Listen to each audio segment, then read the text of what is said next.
नुकत्याच झालेल्या निवडणुकीमध्ये पश्चिम बंगालमध्ये भाजपला मोठं यश मिळाल्याचं आपल्याला पाहायला मिळतंय. मात्र गेली 15 वर्षांचा जर विचार केला तर या ठिकाणी ममता बॅनर्जी यांची एक हाती सत्ता होती आणि त्या ठिकाणी पराभव झाल्यानंतर मात्र त्यांनी हा पराभव आपल्याला मान्य नाही अशा प्रकारची भूमिका घेतलेली आहे आणि त्यामुळे खरं तर संपूर्ण देशभरामध्ये हा चर्चेचा विषय बनलेला आहे.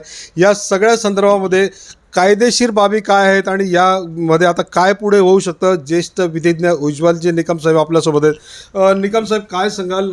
असा प्रसंग देशात पहिल्यांदा घडतोय की पराभव झाल्यानंतर एखादी मुख्यमंत्री म्हणतायत की माझा पराभव नाही, हे सगळं काही आयोगावरती खापर फोडतायत. निश्चितपणे देशात अशी परिस्थिती पहिल्यांदाच आपल्याला बघायला मिळते आणि ममता बॅनर्जी सारख्या एका ज्येष्ठ राजकीय नेत्याने अशा तऱ्हेचं भाषा वापरावी आणि अप्रत्यक्षपणे पश्चिम बंगालच्या मध्ये पुन्हा एकदा कायदा व सुव्यवस्थेला आव्हान द्यायचं हा त्यांचा प्रयत्न आहे असं माझं प्रामाणिक मत आहे. कारण असं आहे की त्यांचा जो आरोप आहे माझा पराभव मला मान्य नाही, तर त्यांना ते निश्चितपणे त्याच्याबद्दल ते आव्हान देऊ शकतात. परंतु मी राजीनामाच देणार नाही आणि मुख्यमंत्रीपदाचा राजीनामा देणार नाही, लोकशाही मार्गाने निवडून आलेल्या सरकारला सत्तेवर येऊ देणार नाही, अशा अप्रत्यक्षपणे बोलून ते राज्यामध्ये नाही तर देशामध्ये एक वेगळी विचित्र परिस्थिती ते निर्माण करू पाहत आहे. आपलं संविधान या सगळ्या गोष्टीचा समाचार करायला समर्थ आहे. जर अशी परिस्थिती उद्भवली, पण मला अजूनही अपेक्षा आहे आणि आशा आहे की राज्यपालने हस्तक्षेप करण्या अगोदरच पराभवाने वैफल्यग्रस्त मानसिकदृष्ट्या खचलेल्या ममता बॅनर्जींना शहाणपणाचा मार्ग सुचेल. परंतु सकृत दर्शनी असं त्यांचं हे वक्तव्य रतडीचा डाव त्यांना खेळायचा आहे का अशी शंका जर मनात आली तर ती काही वावगी ठरणार नाही. महत्त्वाची गोष्ट म्हणजे समजा ममता बॅनर्जींनी राजीनामा दिला नाही तर राज्यपालांना विधानसभेचं विशेष सत्र बोलवावं लागेल. पण राज्यपाल हा अधिकार केव्हा अंमलात आणतील की जेव्हा लोकशाही मार्गाने निवडून आलेले लोकप्रतिनिधी हे राज्यपालांकडे पिटिशन दाखल करू शकतात आणि पिटिशनच्या माध्यमातून ते सांगू शकतात की मुख्यमंत्र्यांना आदेश द्यावा, विशेष सत्र बोलवावं, राज्यपालांनी स्वतः बोलवावं. परंतु जर बोलवण्यात आलं नाही तर राज्यपाल स्वतःहून याबाबतीत पुढाकार घेऊन विशेष सत्र बोलू शकतात पश्चिम बंगालच्या विधानसभेचं आणि त्याच्यात नवीन निवडून आलेल्या लोकशाही मार्गाने निवडून आलेल्या लोकप्रतिनिधीमधून त्यांना त्यांचा नेता निवडण्याची संधी असेल आणि मग त्याचा पुढे शपथविधी होऊ शकतो. हा घटनात्मक पेच आहे असं वाटतंय आपल्याला?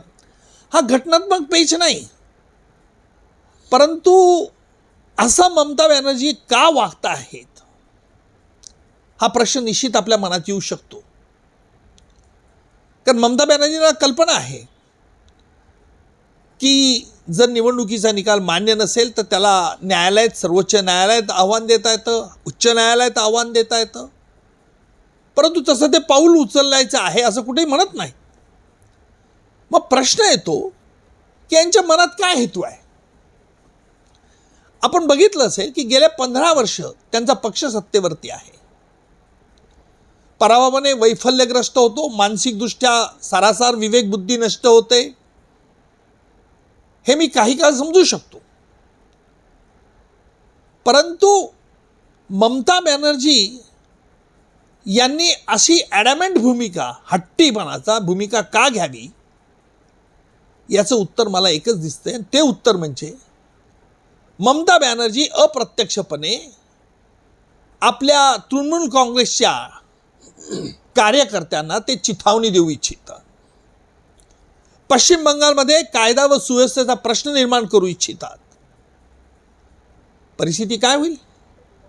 परिस्थिती कायदा व सुव्यवस्थेचा प्रश्न निर्माण करून राष्ट्रपती राजवट कशी येऊ शकेल असा जर त्यांचा प्रयत्न असेल तर माझ्या मते सामान्य जनतेला तुम्ही वेठीला धरतायत.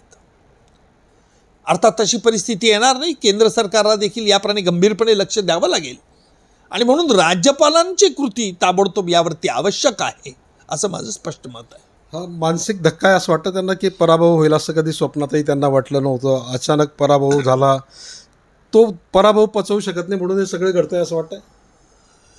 मी मगाशीच सांगितलं की राजकारणी मी अनेक बघितले आहेत.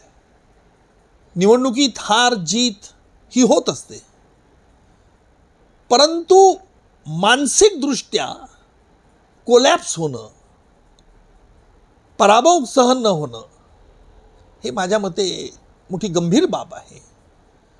वैद्यकीय उपचाराची देखील जरूर भासू शकते. कारण असं असतं की कुठलेही ह्युमन बिंग आहे त्याला कधी अपेक्षित नसेल तर तो मानसिक धक्का जर सहन करण्याची ताकद, तुमची शारीरिक ताकद नसेल तर त्याच्याने शरीरावरती देखील अनेक दुष्ट परिणाम होतात असं हे डॉक्टर सांगतात. आणि म्हणून जे डॉक्टर्स असतात त्यांचं या बाबतीतलं मत हे फार महत्त्वाचं ठरतं.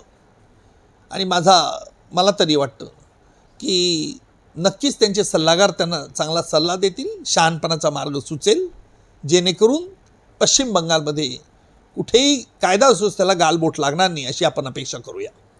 तर हे होते उज्ज्वलजी निकम. त्यांनी असं म्हटलेलं आहे की ममता बॅनर्जी यांना शहाणपण सुचेल आणि त्या ठिकाणी कायदा आणि सुव्यवस्थेचा प्रश्न निर्माण होणार नाही अशी अपेक्षा त्यांनी व्यक्त केलेली आहे. चंद्रशेखर नेबे, ABP माझा, जळगाव. ABP माझा, उघडा डोळे बघा नीट.